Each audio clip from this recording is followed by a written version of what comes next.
안녕하십니까, 노선우입니다. 6월 21일 수요일입니다. 오늘은 서울에는 좀 하루 종일 비가 내렸다 그쳤다 하는 그런 모습을 보였었고요. 주시장까지도 좀 하락을 하면서 좀 약간 처지는 날인 것 같습니다.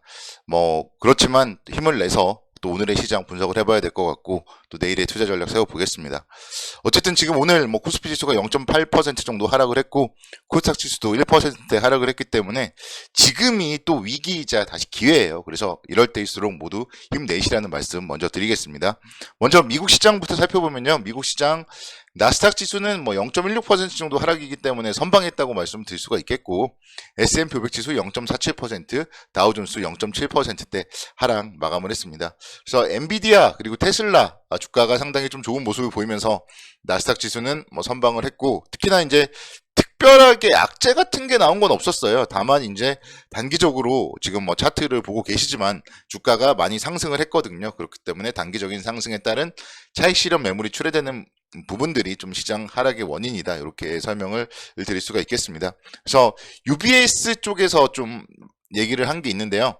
미국 주식시장의 랠리가 지속되기 위해서는 연준이 2번 이상 금리를 올려서는 안 되고, 또 미국의 경기가 버텨야 되고, AI 열풍, 이게 이전에 일요일에도 제가 말씀드렸죠. 이 AI 열풍이 과거의 닷컴 버블처럼 버블이 되어서는 안 된다. 그렇기 때문에 AI 열풍이 허풍이 되어서는 안 된다. 이렇게 좀 언급이 나왔습니다. 그래서 경기 소비재를 제외하고는 좀 전업종이 하락을 했었고, 테슬라가 5%대 정도 상승을 했고, 엔비디아가 최근에 상당히 좋죠. 그래서 AI에 대한 기대감이 지속되면서 2.6% 강세를 보이면서 사상 최고치를 경신을 했고, 반면에 다른 반도체, 마이크론, AMD, 인텔 등은 하락을 하는 모습을 보였습니다. 그런 부분들이 이제 미국 시장 영향을 좀 받으면서 오늘 국내 주식시장 일단은 좀 힘을 좀 잃어가는 모습을 보였습니다. 아침에는 약보합권 출발을 보였었는데 좀 시간이 지날수록 낙폭을 키워나가는 모습을 보이면서 결국은 2600선도 깨고, 또 종가 기준으로 거의 좀 저가 수준으로 마감을 했던 모습입니다. 파월 연준 의장의 의회 증언을 앞두고 있어요. 그렇기 때문에 관련된 부분이 좀 경계감으로 작용을 하고 있고, 아무래도 이제 계속 환율을 볼 수밖에 없는데요.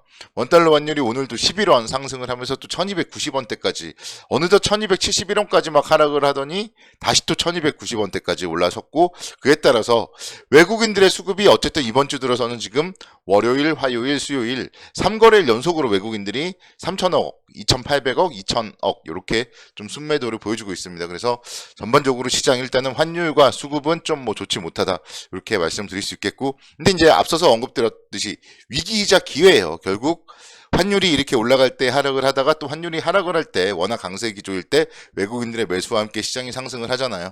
그런 부분들을 감안을 해본다면은 지금부터 좀 추가 조정 시에는 매수의 관점으로 접근 가능하다, 이렇게 설명을 드릴 수가 있겠고, 특히 이제 연준이 6월 FOMC 회의에서는 기준금리 동결을 했습니다. 그렇지만 지금 이제 추가 금리 인상 가능성을 열어뒀고, 관련되어서 이제 파월 의장의 의회 증언을 앞두고 있기 때문에 그 부분이 좀 시장에 좀 오늘 좀 걱정거리로 남았고요. 어쨌든 그 부분 이제 뚜껑은 현지 시간으로 21일 그리고 22일 의회에 출석을 해서 반기 통화정책과 관련된 보고에 나설 예정이기 때문에 또 관련된 파월 의장의 연설에 주목을 해보시면 좋을 것 같습니다.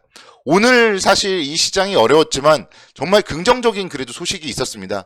관세청이 오늘 6월 1일부터 20일까지 수출액 발표를 했는데요.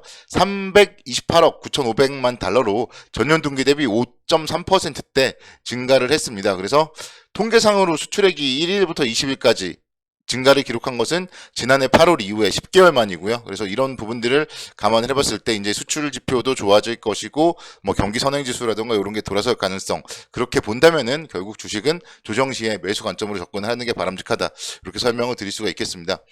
반도체 관련해서는 전년 동기 대비 한 23% 정도 감소가 됐는데, 승용차가 무려 전년 동기 대비 110% 증가했고요. 선박은 148% 증가했어요. 그래서 수출이 잘 되는 업종에 대해서 투자를 하면은 괜찮다, 이렇게 말씀드릴 수 있겠고, 승용차 다들 아시는, 제가 항상 말씀드리는 자동차, 그리고 선박, 당연히 조선 업종이겠죠. 그래서 이런 기업들이, 조선업종은 최근에 주가가 상당히 좋고 자동차는 상당히 좋다가 최근에 주춤거렸는데 오늘 또 좋았습니다. 그래서 관련된 부분들, 조선업종, 자동차 업종 계속적으로 좀 관심을 가져야 될 이유는 분명하다, 이렇게 말씀을 드릴 수가 있겠습니다. 그래서 이제 시장은 좀 당분간은 아마도 지금 뭐 변동성을 또 보일 수밖에 없을 것 같아요. 지금 뭐 상황에서는 일단은 뭐 여기서 뭐 다시 또 치고 가지는 못하는 거죠. 그러니까 제가 계속 말씀드렸지만 PBR 1배 수준이 2650선이라고 제가 이전에 그래서 말씀드렸잖아요. 여기를 강하게 치고 가지는 못할 것이다.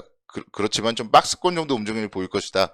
그렇게 말씀드렸는데, 뭐, 그래서 이제 박스권 하단부라고 생각을 합니다. 그리고 여기서 이제 충분히 이 시장에 대해서는 이제 추가적인 조정 시는 주식 비중 확대의 기회로서 생각을 하셔야 된다고 말씀을 드릴 수 있겠고, 앞서서 수출입 지표가 돌아서고 있고 이제 3분기 중에는 한국의 선행지수가 상승 반전할 걸로 좀 기대가 되고 있습니다. 그래서 OECD 경기 선행지수가 지금 저점권에 도달을 했기 때문에 뭐 관련된 부분들 이제는 좀 뭐 기대감을 높여봐도 좋지 않을까 이렇게 설명을 드릴 수가 있겠습니다.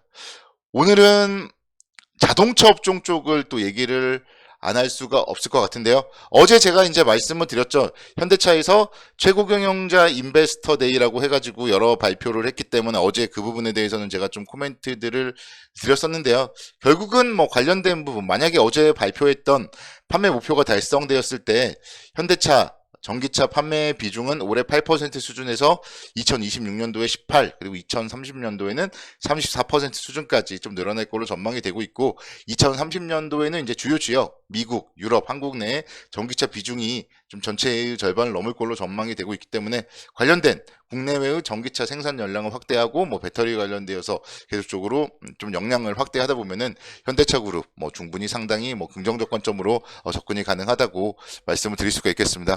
오늘은 이제 HL 만두라는 기업이 6%대 상승을 하면서 5만 1,000원대까지 주가가 올랐어요. 그래서 만두 종목도 제가 계속 긍정적으로 좀 말씀을 드렸었죠. 긍정적으로 말씀을 드리면서 점점 좀 폭발을 하고 있습니다. 그래서 이런 부분들 충분히 계속적으로 조정 시에 접근을 한다면은 항상 말씀드렸던 21선 근처에서 매수 관점으로 접근을 한다면은 충분히 수익을 거둘 수 있다. 이렇게 설명을 드릴 수가 있겠고, 현대차 오늘 하루 만에 또 3%대 강세를 보이면서 20만 4천 원대 기록을 했습니다. 61선 라인 지지 라인으로 해서 오늘 뭐 3%대 상승이 나왔던 부분은 의미 있는 모습이라고 볼 수 있겠고, 현대차 역시 2분기에는 또다시 역대 최고 실적이 전망되고 있습니다.